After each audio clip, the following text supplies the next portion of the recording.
महागाई विरोधात शिवसेना उभाटाचा एल्गार, महिलांनी चूल पेटवून केला निषेध।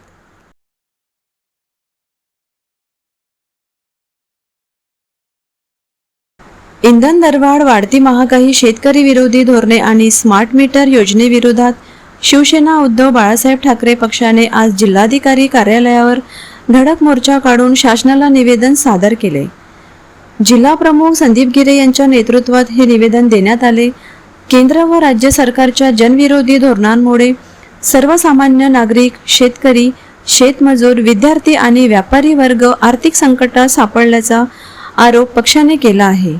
इंधन दरवाढीमुळे जीवनावश्यक वस्तूंच्या किमती वाढून महागाईने सर्वसामान्याचे कंबरडे मोडले असल्याचे निवेदनात नमूद करण्यात आले।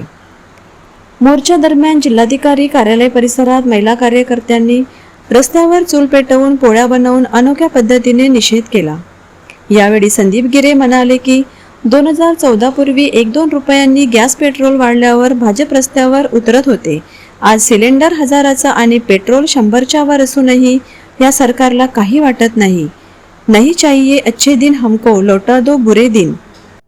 आपण बघत आहे की दिवसांदिवस या देशामध्ये पेट्रोल दर असू द्या, गेल्या 14च्या अगोदर जर 10 रुपये किंवा 20 रुपये तरी पेट्रोल किंवा गॅस सिलेंडर वाढत होतं आणि पेट्रोल 1-2 रुपये वाढत होतं, तरी मोदी सरकार रस्त्यावर उतरून महागाईचा भडका वाढला म्हणून असं ओढत होते। परंतु आज सिलेंडरचे भाव 1000च्या वरती आणि पेट्रोलचे भाव 100च्या वरती गेले आहे। खाच्या तेलाचे भाव असू द्या, सगळ्याचे भाव गगनाची वेळ आहे, तरी पण या सरकारला काही वाटत नाही आहे। तर नागरिकांनी त्यांनी दिशाभूल करून आम्ही आल्यानंतर अच्छे दिन हम आएंगे तो अच्छे दिन लाएंगे, आम्ही त्यांना हात जोडून विनंती करायला आलो, हमको नहीं चाहिए अच्छे दिन, हमको लौटा दो बुरे दिन, हे म्हणण्याची वेळ यांनी त्यांच्यावरती आणली आहे। याचा निषेध म्हणून आणि आपण बघितलं पेपर लीक, जे पोरं बिचारे विद्यार्थी आपले वर्षानुवर्ष अभ्यास करतात आणि वेळेवरती पेपर लीक करतात, याचे जिम्मेदार जे मंत्री आहे त्यांनी राजीनामा द्यावा, अशी आमची प्रमुख मागणीवर आम्ही आज मोर्चा काढला।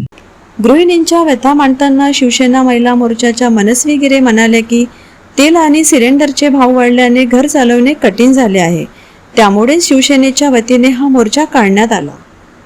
घराचा बजेट आपण बघत असणार, एखाद्या गृहिणीला घर चालवण्यासाठी आपल्या जे काही उदरनिर्वाह आहे त्याच्यातून पूर्ण घर चालवावं लागतं आणि त्याच्यामध्ये तेलाचा भाव असो, इंधनाचा भाव असो, त्याच्यानंतर मोदी सरकार म्हणते की सोनं खरेदी करू नका। एखादा लग्न प्रसंग जर घरात असणार तर कसं काय करायचं, ह्याच निषेधार्थ आम्ही शिवसेना उद्धव बाळासाहेब ठाकरे पक्षाकडून शिवसेना जिल्हा प्रमुख यांच्या मार्गदर्शनामध्ये मोदी सरकार विरोधात निषेधाचा मोर्चा काढलेला आहे।